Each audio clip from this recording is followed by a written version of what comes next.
Gamar Jobat from Gracia. This is the Rorschach, Georgia update from the 21st of December, 2023. Quick summary of what's going down in Georgia. Thursday the 14th, just as we filed the last show, the EU Council granted EU candidate status to Georgia. According to Charles Michel, president of the Council of the EU, this decision, quote, shows the credibility and strength of the European Union, end quote. To the people of Georgia, he hastened to add, meaning we don't really care how the ruling party takes this or what they think.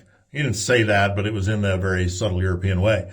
On Friday the 15th, Georgia celebrated getting EU candidate status. European flags flew in the streets, different buildings across the country. Thousands of people filled Freedom Square in Tbilisi.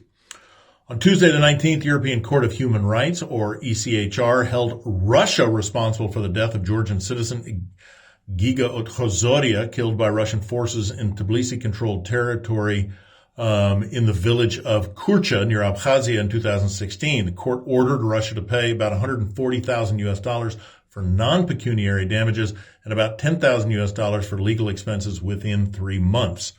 Russian government said that its forces were in Abkhazia to deter Georgian aggression, not exercise police powers. The ECHR sided with Otchozoria's family, stating that Russia violated the right to life.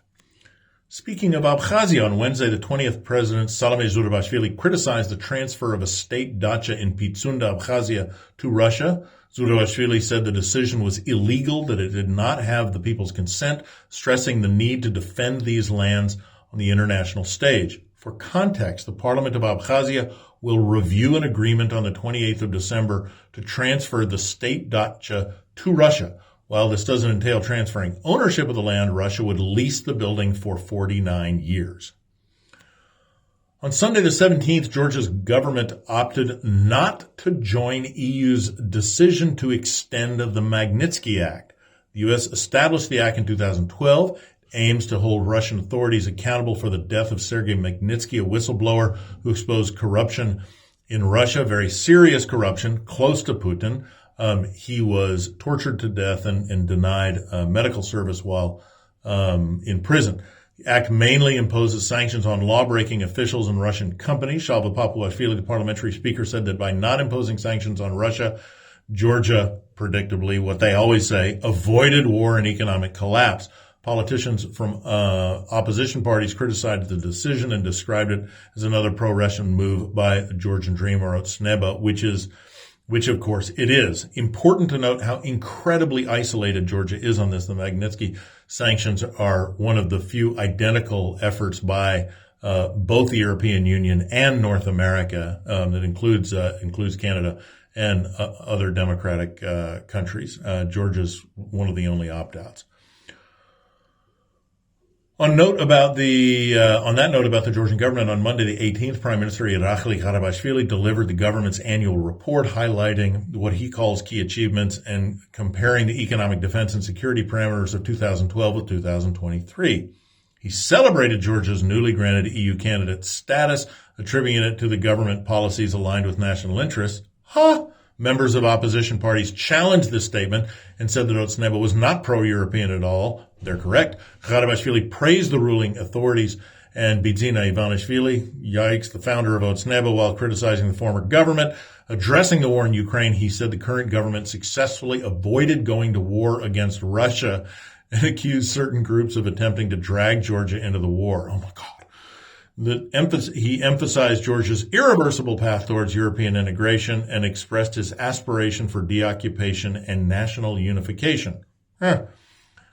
Wednesday the 20th, from the VivaMed clinic during court proceedings, Misha congratulated the Georgian people, declaring it a 1-0 victory in Georgia's favor.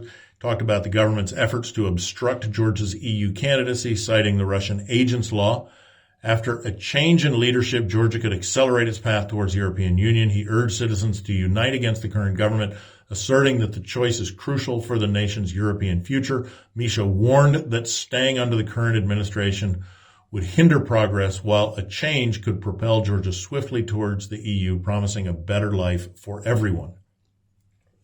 On Monday the 18th, the Constitutional Court of Georgia said that the requirement for a 5-day advance notice to the local executive body for spontaneous assemblies or demonstrations was unconstitutional. The court emphasized that the freedom of assembly guaranteed by Georgia's constitution emphasizes both pre-organized and spontaneous gatherings. The ruling establishes that the right to spontaneous assembly, even if it causes traffic disruption, falls within the protected scope of freedom of assembly and demonstration. Prior to this decision, the Georgian constitution did not explicitly recognize spontaneous assemblies. On Saturday the 16th, the German Bundesrat officially recognized Georgia as a safe country of origin. This decision aims to facilitate migration-related agreements and boost cooperation between Germany and Georgia. Moreover, on Monday the 18th, on the International Day of Migrants, Nancy Faeser, Germany's Federal Minister of the Interior, visited Georgia and signed a government agreement on migration and mobility with Vakhtang Gomalauri, Georgia's Minister of Internal Affairs. The deal focused on countering illegal migration. It also emphasizes collaboration on labor migration and education, streamlining work visa processes for Georgians in Germany.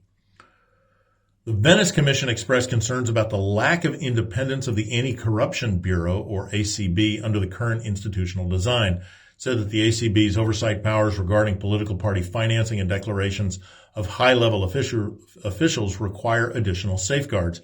The Commission criticizes the concentration of power in the Prime Minister's hands for appointing and dismissing the ACB head, which is exactly the intention, while acknowledging the 2020 amendments aimed at strengthening anti-corruption efforts.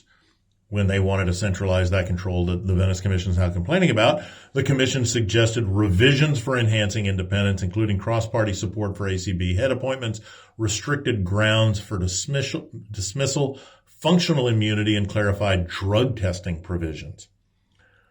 On Tuesday the 19th, the Central Elections Commission, or CEC, addressed recent calls for creating election precincts abroad, stating that collecting signatures for opening precincts won't yield legal results.